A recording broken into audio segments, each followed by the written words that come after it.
आपने बताया कि जो किडनी पेशेंट हैं जिनका डायलिसिस होता है, हाँ, वो किस तरह से डायलिसिस से बच जाते हैं और किडनी जो है प्रॉपर वापस हील हो जाती है, क्योंकि मोस्टली हमने देखा है कि जिसकी किडनी खराब हो गई वो ट्रांसप्लांट ही कराता है या मर जाता है।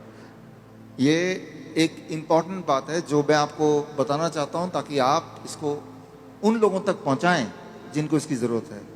ऐसे बहुत सारे लोग हैं लाखों में जो हर दूसरे दिन या तीसरे दिन डायलिसिस कराते हैं। पहले तो समझना पड़ेगा डायलिसिस क्या है। बहुत ही सिंपल है, आधे मिनट में समझ जाएंगे। आप जो भी कुछ खाते हैं पीते हैं उसमें कुछ चीज़ें बॉडी उपयोग में लाता है, एनर्जी में कन्वर्ट करता है, कुछ चीज़ें बॉडी यूज़ नहीं कर पाता है, तो आप यूरिन पेशाब के रास्ते उनको बाहर फेंक देते हैं। तो वो पेशाब कैसे बनता है, वो किडनी का काम होता है। उसके अंदर वो सारी चीज़ें हैं पेशाब में जो बॉडी को नहीं चाहिए, तो बॉडी ने उसको बाहर भेज दिया। क्रेटनाइन है, यूरिया है, यूरिक एसिड है, ऐसे बहुत सारी चीज़ें, छोटे मोटे प्रोटीन हैं अलग अलग तरह के जो बॉडी को नहीं चाहिए, तो बॉडी ने पेशाब किया।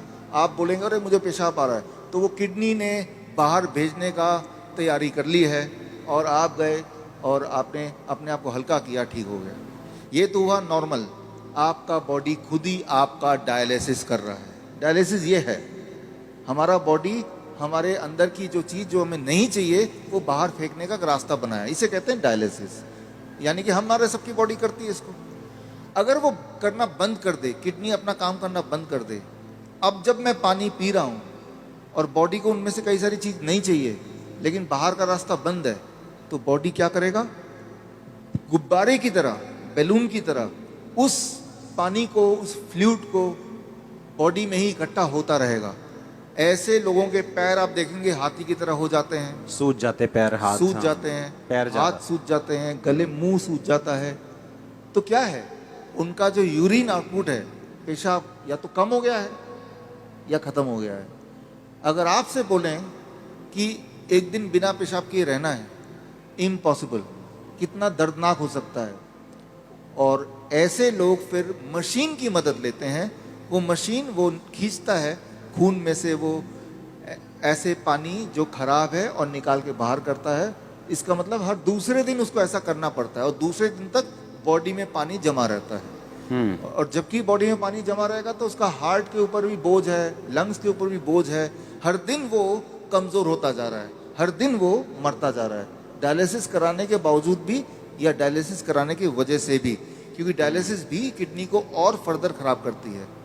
तो अब आपको समझ आ गया कि प्रॉब्लम क्या है, डायलिसिस किसे कहते हैं, किडनी खराब होना किसे कहते हैं।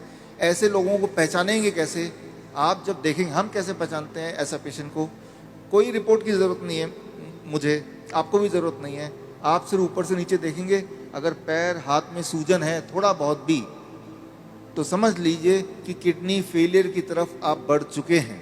लेकिन घबराने की बात नहीं है। पहली बात, जब सूजन होती है बॉडी में, पानी जम जाता है तो सांसें भी नहीं ले पाता है, मुश्किल से लेता है, तो ये भी गड़बड़ है। वो चलता है थक जाता है, ये भी गड़बड़ है। तो ये तो हो गया। अब करना क्या है, सोल्यूशन क्या है, आपके बॉडी के अंदर से पानी को निकालना है। उसके लिए बड़ा आसान गॉड का दिया हुआ सोल्यूशन आपके पास ही है इसी वक्त। तीसरा kidney, third kidney. Third kidney किसे कहते हैं, आपका स्किन, सबसे बड़ा बॉडी का ऑर्गन। आपके स्किन में देखेंगे छोटे छोटे छेद हैं, है ना। तो ये जो छेद हैं, ये छेद से पसीना निकलता है। आप पसीने का एक बूंद लीजिए, पेशाब का एक बूंद लीजिए, दोनों को लैब में ले जाइए। अब पूछिए कि इसमें क्या है। पेशाब के एक बूंद में क्रेटनाइन, यूरिया, यूरिक एसिड, वो सारा कुछ मिलेगा जो पसीने के एक बूंद में मिलेगा। अच्छा, हाँ, यानी कि पसीना और पेशाब सेम है, अलग अलग नहीं है, बिल्कुल सेम है। केमिकल कॉम्पोजिशन दोनों का सेम है, उसमें भी सोडियम है, उसमें भी सोडियम है, उसमें भी पोटेशियम, उसमें भी पोटेशियम है। आपका पसीना एक तरह से बॉडी का पेशाब का ही एक और फॉर्म है। आपका जो स्किन है ये भी भगवान का बनाया हुआ इमरजेंसी किडनी है, इमरजेंसी किडनी। तो उस इंसान का जिसके दोनों किडनी खराब हो गए, अब क्या करेंगे, ये जो स्टेपनी है, मैं इसको स्टेपनी बोलता हूँ। आपकी गाड़ी का एक टायर पंचर हो गया, आप स्टेपनी यूज करते हैं ना, तो हम बोलते हैं कि ये स्किन को यूज कर लो, स्किन से बाहर निकाल दो। अब सवाल आता है स्किन से कैसे निकालें। स्किन से निकालने के तरीके, अभी बाथटब का वीडियो प्लीज चला दें। ओके, चलाओ वीडियो बाथटब का। हमारे हॉस्पिटल में, हिम्स हॉस्पिटल है, डेराबस्सी में है, अभी जलंधर में भी खुल गया है। आप देखिए यहाँ पे वीडियो। ये जो लोग आप देख रहे हैं, ये पानी के टब में बैठे हुए हैं। पानी का टेम्परेचर याद रखिएगा 40 डिग्री सेल्सियस पे है। पानी गले तक है। गले तक पानी अगर हो, उसका टेम्परेचर अगर 40 डिग्री सेल्सियस मेंटेन कर पाएं, और ये लोग अगर 2 घंटे बैठ पाएं, तो 2 घंटे के अंदर 2 घंटे सुबह शाम के एक बार या फिर 1-1 घंटा 2 बार। अच्छा, ऐसा करने से, ये सारे किडनी पेशेंट हैं, ये वो पेशेंट हैं जो हर दूसरे तीसरे दिन डायलिसिस कराने जाते थे, लेकिन अब वो जाते नहीं हैं। क्यों? क्योंकि वो अब ऐसा करते हैं, इससे उनकी तीसरी किडनी से वो सारा जो मल है, जो पेशाब के रास्ते नहीं निकल पा रहा था, वो निकल जाता है। पहली बात। दूसरी बात, और ऐसे टब में, कोई भी टब में बैठ जाना है, कोई भी टब में, कोई भी टब हो, और उसमें जो पानी है उसे 40 डिग्री पे ही रखना है। 40 डिग्री पे रखना। और नापना कैसे? थर्मामीटर से। थर्मोमीटर आप 150-200 रुपए का मिल जाएगा। पानी नापने वाला, जो पानी नापने स्पेशल वाला थर्मामीटर, स्पेशल थर्मोमीटर 150-200 में मिल जाएगा। हाँ, कहीं उसको चेक करते रहना कि वो 40 डिग्री पे मेंटेन रहे। अगर कम हो गया, गर्म पानी डाल लेना है, गर्म पानी डाल देना, 2 घंटे बैठना है। 2 घंटे बैठना है। ये टेम्परेरी सोल्यूशन है कि किडनी हील भी होगी? इसमें मैं आता हूँ। हाँ, ये किडनी हील होगी, लेकिन कैसे? 2 चीज होगा उसके साथ। आप अगर ये करेंगे तो एक्सपेरिमेंट करने के लिए उस इंसान का पहले आप बोलिए कि वजन करे, क्योंकि वजन में वो अंदर पानी है। 2 घंटे बाद दोबारा वजन करेंगे तो आधा किलो, 1 किलो, 1.5 किलो वजन कम मिलेगा। मतलब बाहर आ गया, वो बाहर आ गया। पहली बात। आप एक और काम करें, उनके पैरों के सूजन के फोटो खींच लें। 2 घंटे बाद दोबारा देखें, अरे सूजन कहाँ गया? अरे बाहर चला गया, उसको बॉडी ने बाहर भेज दिया। एक और काम करें, किडनी पेशेंट की एक दिक्कत होती है, उनका बीपी बहुत हाई रहता है। क्यों? गुब्बारे को जैसे फुलाएंगे तो प्रेशर बढ़ गया ना, तो बॉडी भी तो गुब्बारे की तरह फूल रही है, पानी अंदर डल डल के, तो प्रेशर बढ़ता जा रहा है। तो चाहे कितनी भी दवा खा लें किडनी का पेशेंट, प्रेशर उनका बहुत ज्यादा होता है, ब्लड प्रेशर। अच्छा, लेकिन तो अब पहले प्रेशर नाप लें, ज्यादा ही मिलेगा 200/100।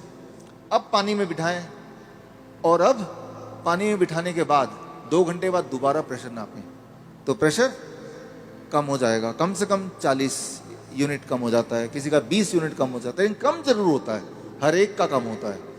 तो जो मेन सिम्टम होते हैं किडनी पेशेंट के, वो सारे सिम्टम एक क्लासिक सिम्टम होता है। मोस्टली बोलते हैं कि किडनी आपकी श्रिंक हो गई है जी, किडनी सुंगड़ गई है, सिकुड़ गई है, वो काम नहीं कर रही।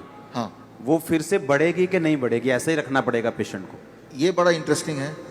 ये सवाल बहुत सारे पेशेंट ठीक होने के बाद भी पूछते हैं। ठीक होना कैसे पता चल गया? कि अब उनको ये करने की जरूरत नहीं है। 3 महीना लगातार करने के बाद अब करने की जरूरत ही नहीं है। अब पेशाब भी नॉर्मल हो रहा है, सूजन भी नहीं आ रही है, ब्लड प्रेशर भी नॉर्मल है, नहीं ठीक हो गया।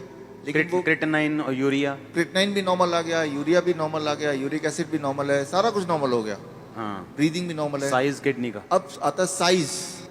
तो साइज के लिए वो बोलता है, तो डीटीपी स्कैन करने बोलते हैं। हालांकि हम रिकमेंड नहीं करते, लेकिन स्कैन कराते हैं। तो पहले वाला साइज उसके पास था, पहले भी स्कैन कराया था, 3 महीने बाद दोबारा स्कैन कराते हैं। तो स्कैन में वो साइज बढ़ी हुई दिखाई देती है, मतलब वो किडनी जो है वो बढ़ चुकी है, फिर से साइज उसका अच्छा हो रहा है, अच्छा हो गया। और ये स्कैनिंग बताती है। हाँ, और वो जो स्कैनिंग बताती है, वो स्कैन पहले और बाद के वो किताब में है। और ये किताब मैं चाहता हूँ कि आपके हाथों से इसका लॉन्च हो जाए। हाँ, ठीक है। हाँ, और ये जो किताब को बनाने में, ऑब्जर्वेशन स्टडी में जिन्होंने मुख्य भूमिका निभाई है, हमारे डॉक्टर संजीव सूद जी हैं। आप भी एक बार आ जाएं। डॉक्टर गगन है, ये भी आ जाएं।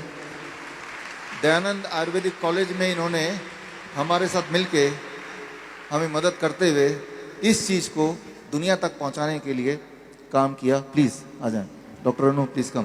किताबें और भी हैं, 2 ले आते हैं। इसका नाम है प्रत्यारोपण, यानी किडनी ट्रांसप्लांट का अंत। किडनी, आपकी खुद की किडनी ही काम करेगी, किसी और की किडनी की कोई आवश्यकता नहीं है। भगवान का दिया हुआ किडनी, उसी को स्टार्ट करना है, उसी को काम करना है। तारीफ करो सब। Thank you, thank you, thank you. अच्छा, हमने कितने ऐसे लोग आपके लोग मोहल्ले में ऐसे आपने देखे होंगे जो किडनी ट्रांसप्लांट नहीं करा सकते, डायलिसिस नहीं करा सकते, मर जाते हैं। देखे कि नहीं देखे? चर्च में हील होते हमने देखे हैं, लेकिन जो बहुत से लोग हैं जो यीशु मसीह को नहीं जानते हैं, हमने हॉस्पिटल्स में देखा है। मेरे फ्रेंड्स हैं जो हॉस्पिटल्स चलाते हैं चैरिटेबल, वो बताते हैं कि किडनी पेशेंट किस तरह से आते हैं और उनके पास मशीन्स नहीं है, उनके पास स्ट्रक्चर नहीं है और लोग ऐसे ही मर रहे हैं। और देखो, जब डाइट का जिक्र होता है तो यकीन नहीं होता कि डाइट से कैसे कोई हील हो सकता है, और ये भी यकीन नहीं हो रहा कि बाथटब में बैठ के या ऐसे ऐसे करके कैसे कोई हील हो सकता। और उसको खाना क्या है किडनी पेशेंट को? सेम DIP डाइट प्लस ये जो मैंने बताया, ये 2 घंटे बैठना है। 2 घंटे बैठना है। कई बार लोग 2 घंटे नहीं बैठ पाते, तो 1 घंटा करके 2 बार बैठ लिया। कई बार 1 घंटा भी नहीं बैठ पाते, चलो 40 मिनट करके 3 बार बैठ गए। 2 घंटे का आपको रूटीन पूरे दिन भर में 2 घंटे बैठते ना, तो यहाँ से जितने पोर्स हैं तब जाके पूरा निकलता है। ये एक रूटीन बनता है। और 3 महीने बाद फिर उसकी किडनी अपने आप काम भी करना शुरू करती है। अपने आप काम करना शुरू करती है, तो फिर ये बंद कर देना है। डाइट चलेगा जिंदगी भर, डाइट चलेगी, हाँ, इसको बंद कर देना है। ये बंद हो जाएगा, ये बंद हो जाएगा और पेशेंट नॉर्मल रहेगा। पेशेंट अब वो पेशेंट ही नहीं है, अब वो पेशेंट नहीं, अब पेशेंट नहीं है, वो आप और हम जैसे हैं। नॉर्मल हो गया वो। हमारे दर्शकों के लिए एक खास मेरा मैसेज, आप इस दोनों चैनल के माध्यम से मेरे वीडियोस आप देख रहे होंगे, नए नए जो टेक्निक्स हैं वो आप सीख रहे होंगे। एक चीज़ करना भूल जाते होंगे कि वो ये है कि सब्सक्राइब करना। सब्सक्राइब कीजिए ताकि जो मेरे नए टेक्निक्स हैं, नए वीडियोस हैं, वो राइट टाइम पे आप तक पहुँचे, सबसे पहले पहुँचे।